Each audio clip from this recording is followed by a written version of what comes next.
എയിംസിനായിട്ട് ഏതാണ്ട് 10ഓളം സ്ഥലങ്ങൾ കണ്ടുവച്ചിട്ട്, പക്ഷേ അത് കേന്ദ്രമന്ത്രിക്ക് കൊടുക്കുമ്പോൾ അതിൻ്റെ സർവേ നമ്പർ ഉൾപ്പെടെ വേണം കൊടുക്കാൻ. അല്ലാതെ അവിടെ 100 ഏക്കറുണ്ട് ഇവിടെ 200 ഏക്കറുണ്ട് എന്ന് പറഞ്ഞിട്ട് കാര്യമില്ല. മിനിമം 100 ഏക്കറെങ്കിലുമുള്ള വികസിപ്പിക്കാൻ സാധ്യതയുള്ള ഭൂമി ആണ് ഈ 10 എണ്ണത്തിൽ ഏതൊക്കെ കഴിയും.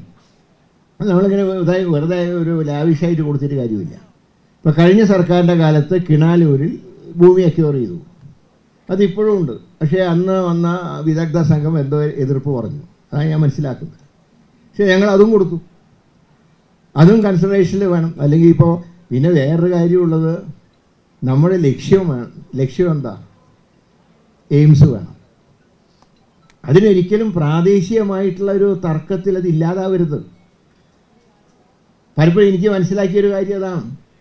ഓരോ ജനപ്രതിനിധികളും കഴിഞ്ഞ തവണ ഓരോ എം പിമാരും ഇങ്ങനെ പറഞ്ഞു, ഞങ്ങളുടെ കോൺസ്റ്റിറ്റ്യുവൻസിയിൽ വേണം. ഞാൻ പറഞ്ഞു എയിംസ് വേണം. ഞാൻ അന്ന് എസ്റ്റിമേറ്റ് കമ്മിറ്റി അംഗമായിരുന്നു കഴിഞ്ഞ പാർലമെൻറ്റിൽ, ലോക്സഭയിൽ. ആ എസ്റ്റിമേറ്റ് കമ്മിറ്റിയുടെ ചെയർമാൻ ഉൾപ്പെടെയുള്ളവരെ അന്ന് കേരളത്തിൽ കൊണ്ടുവന്ന് കുമരകത്ത് എയിംസിനെ കുറിച്ച് ഡിസ്കഷൻ നടത്തിയെന്ന്. പക്ഷെ അന്ന് പറഞ്ഞ് ഞങ്ങളുടെ കയ്യിൽ ഒരു ഭൂമി ഞങ്ങൾ ഫിക്സ് ചെയ്തിട്ടുണ്ട്, മറ്റ് സ്ഥലങ്ങൾ പിന്നീട് പരിശോധിക്കണം എന്ന് പറഞ്ഞു. അന്ന് ചീഫ് സെക്രട്ടറി ആണെന്ന് യോഗത്തിൽ പങ്കെടുത്തത്. എയിംസിന് റെക്കമെൻഡ് ചെയ്തു എസ്റ്റിമേറ്റ് കമ്മിറ്റി. അവസാനം ആരോഗ്യ വകുപ്പിന് ധനകാര്യ വകുപ്പിന് റിപ്പോർട്ട് ചെയ്തെങ്കിലും പിന്നീട് അത് എവിടെ എത്തിയില്ല. അതുകൊണ്ടാണ് ഇത്തവണ 1ൽ കൂടുതൽ സ്ഥലങ്ങൾ, ഈ 10 സ്ഥലങ്ങൾ കണ്ടുവച്ചിട്ടുണ്ടെങ്കിലും അതിലേതൊക്കെ എന്ന് കണ്ടുപിടിക്കാൻ പ്രിൻസിപ്പൽ സെക്രട്ടറി ഉൾപ്പെടെയുള്ള അവരെയാണ് ചുമതലപ്പെടുത്തിയിട്ടുള്ളത്. എത്ര ഏക്കറുണ്ട്, അതിൻ്റെ സർവേ നമ്പർ, വേറെ 100 ഏക്കർ 200 ഏക്കർ ഒന്നും അറിയില്ല, അതിൻ്റെ സർവേ നമ്പർ. നമ്മൾ തിരുവനന്തപുരത്ത് തുറന്ന ജയിലിൻ്റെ അവിടെ നോക്കുമ്പോൾ കുറേ ഭൂമിയുണ്ട്. പക്ഷേ ഇപ്പോഴാണ് അറിയുന്നത് സുപ്രീം കോടതിയുടെ ഒരു ഡയറക്ഷൻ്റെ ബ്രഹ്മോസിന് വേണ്ടി ആ സ്ഥലം കൊടുക്കണം. അങ്ങനെ വരുമ്പോൾ നമ്മൾ ഉദ്ദേശിച്ച സ്ഥലം അവിടെ കിട്ടില്ല.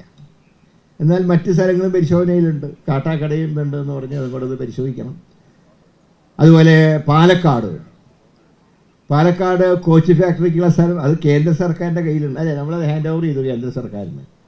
അപ്പോൾ അവർക്ക് കോച്ച് ഫാക്ടറിയിൽ താല്പര്യമില്ലെങ്കിൽ അവർ എയിംസ് അവിടെ സ്ഥാപിച്ചോട്ടെ, നമുക്ക് അതിൽ വിരോധമില്ല. അതിനെ പ്രത്യേകിച്ച് കേന്ദ്രത്തിനോട് പറയേണ്ട ആവശ്യമില്ല. അവിടെ MP എന്നോട് പറഞ്ഞത് ശ്രീ രാജ്മോഹൻ ഉണ്ണിത്താൻ, അദ്ദേഹം കാസർഗോഡ് ഉദുമയിൽ അദ്ദേഹം പറയുന്നത് ഏതാണ്ട് 700 ഏക്കറോളം സ്ഥലം സർക്കാരിൻ്റെ ഉണ്ടെന്ന് പറയുന്നു. അതാണെങ്കിൽ അത് നമുക്ക് പരിശോധിക്കാം.